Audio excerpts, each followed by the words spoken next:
Stop biting my pants. Happy Friday.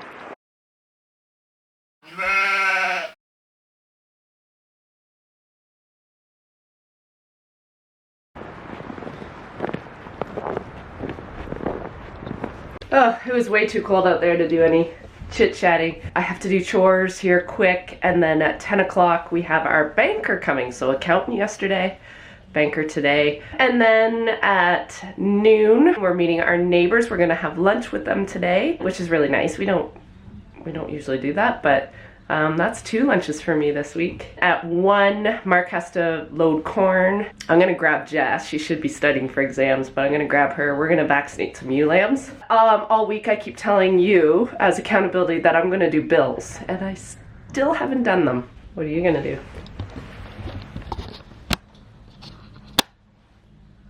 Is it time?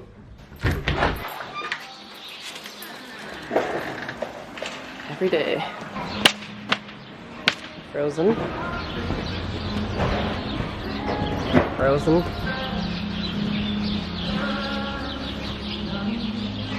Frozen. Coming.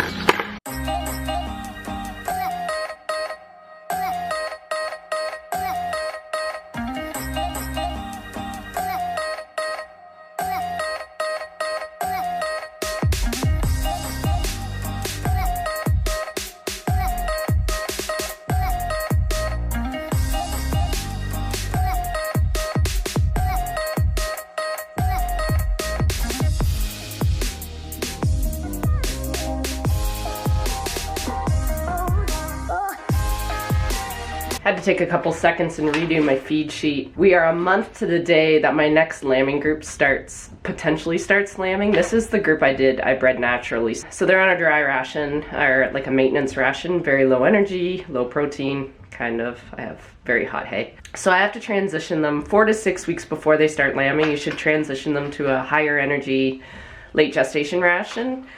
And I've been kind of trying to wait a little bit, partly because I am gonna run out of feed. I'm actually really panicking about it. And the other reason is because it's such a long lambing group, potentially, I don't wanna feed them too early, because say some of those ewes aren't going to give me lambs till the end of March. It is the end of January. I really don't want them on a late gestation ration, putting on weight, making the babies that much bigger, because you run into big pulls and hard births and just an overweight ewe. So I have kind of prolonged this, but it's 4 weeks now, and I also can't sacrifice those first lambs coming out in my barn anyway. The multiples seem to come first.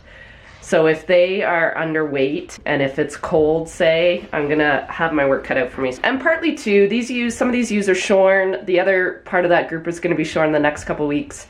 So they're gonna need a little bit of added energy anyway. So I'm really not too concerned that I'm more concerned about running out of feed than I am about them putting on too much weight. So now I'm gonna feed quick.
Come on.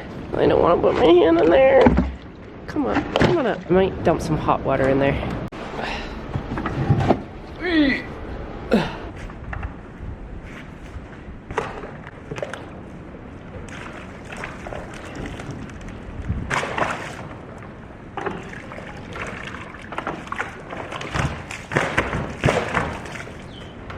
There. Ready for spring.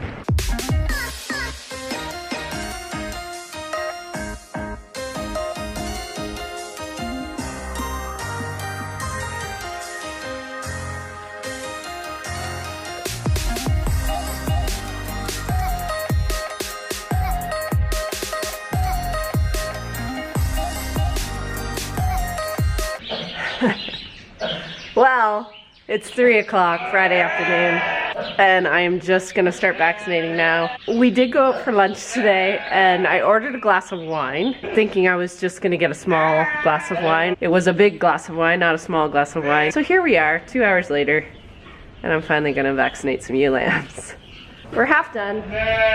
It's a bit hard to do with one person, because I don't have a great place to vaccinate them. So I tried to do it in the scale, but they just about rip off my arm. Okay guys, let's turn around.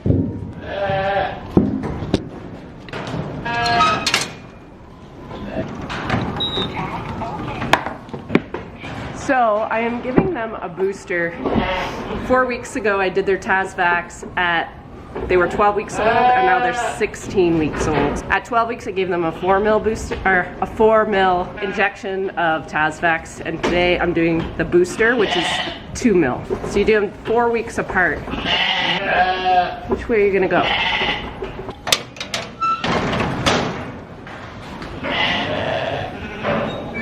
Just before I finish this last little few here, these are replacement ewe lambs for a good friend of mine, Belinda. She came 4 weeks ago to help pick her selection out of the main group. These are September born lambs. Kind of looked for a few things. We looked for the mums to have more prolific breed in them. That was the one thing. So they either had the steel composite genetics, which majority of them do, or they had to have some Rideau genetic. And that's kind of how I pick out my replacements. So I told her, you know, if it doesn't really matter who the sire is for her, because she won't have the same issue I have here, because they're going to a new farm, new rams. So she has a little bit of a collection. She's either got Suffolk, Ile-de-France, or Rideau sired lambs, but I told her really we have to worry about the maternal, because she's keeping these as ewe lambs. So I was really more concerned on the maternal side of these ewes. What I wanted to see is at least 0.5 pounds a day growth.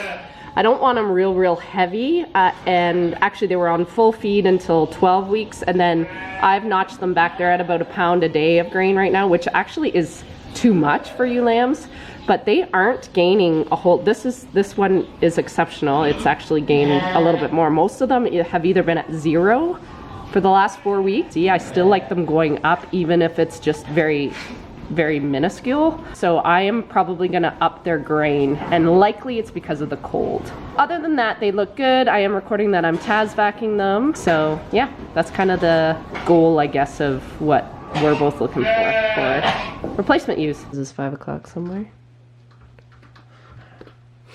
Okay. Smells like diesel fuel in here. I know.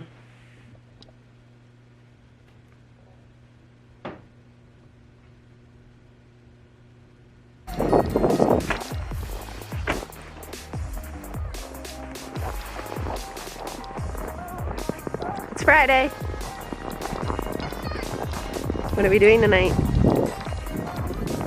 Sleeping on the couch. Same thing we do every night.